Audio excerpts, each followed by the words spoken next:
This is a story about why I don't like hospitals, and also ninjutsu to a certain degree. It all happened when I was a tiny tot of 16 years old. I don't know if it was from all the video games or just watching too much anime, but me and my friends decided to take a ninjutsu class at the local community center. Now, I thought I was going to learn how to disappear into the shadows or throw shurikens into people's necks. Ouch! But honestly, all we learned was how to roll around. Seriously, a lot of the class was just rolling. But allow me to get to the point. I wasn't cut out to be a ninja, mainly because I broke my leg, which happens to be very non-ninja etiquette. I don't remember an episode of Naruto where he was like, "I'm gonna do my ultimate attack, my shin!" So I was in lots of pain, more than I'd ever been before. But I had never broken anything up to this point in my life, so I had no idea what it would feel like. I honestly thought I had just twisted it weird and the pain would eventually subside. I thought this because the sound my leg made when it broke wasn't like the sound you hear in the movies, like a crunching or a cracking noise. It literally sounded like a pop. I kid you not.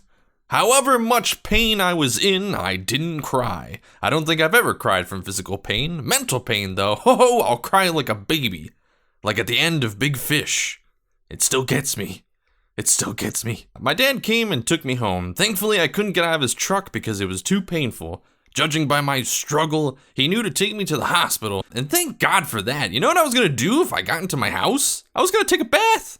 I was gonna soak my broken leg in hot water. Quick side note, I'm a tall gentleman, and I have a small bathtub. But if you don't judge me, I won't judge you. Alright? Alright. So I'm no doctor, but I'm pretty sure heat is bad for a newly broken bone. I can't remember why, but you can just Google it. I'll wait.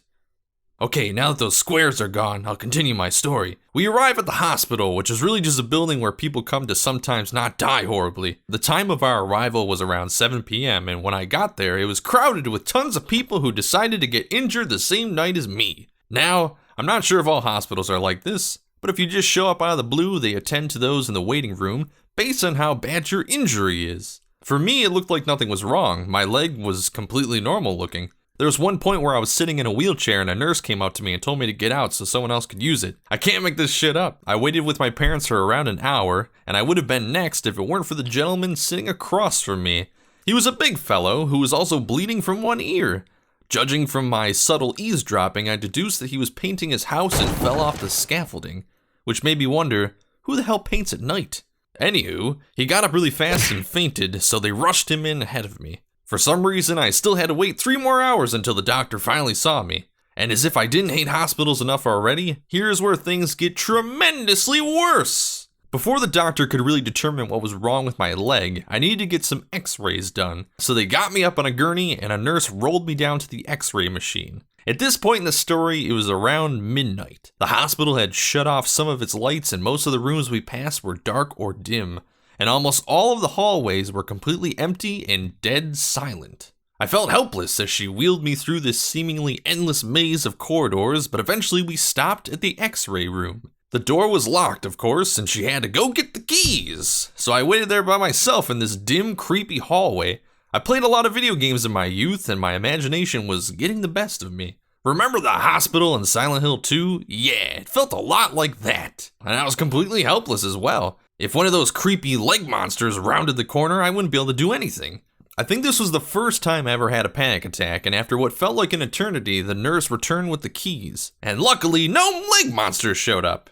So after having to do a bunch of painful twists and turns on the x-ray table, they determined I had a spiral fracture. That's where cracks form in a spiral pattern on the bone, and I had them on both the tibia and the fibula. At last, the doctor and a slightly inebriated nurse struggled to put my leg into a cast that went up to my balls. And that's how I spent most of the summer that year. I don't like hospitals. That's the story. If you like this story and you want to see more videos like this one, please leave a like and subscribe. Also, don't forget to check out my comic on Webtoon. Thank you for watching.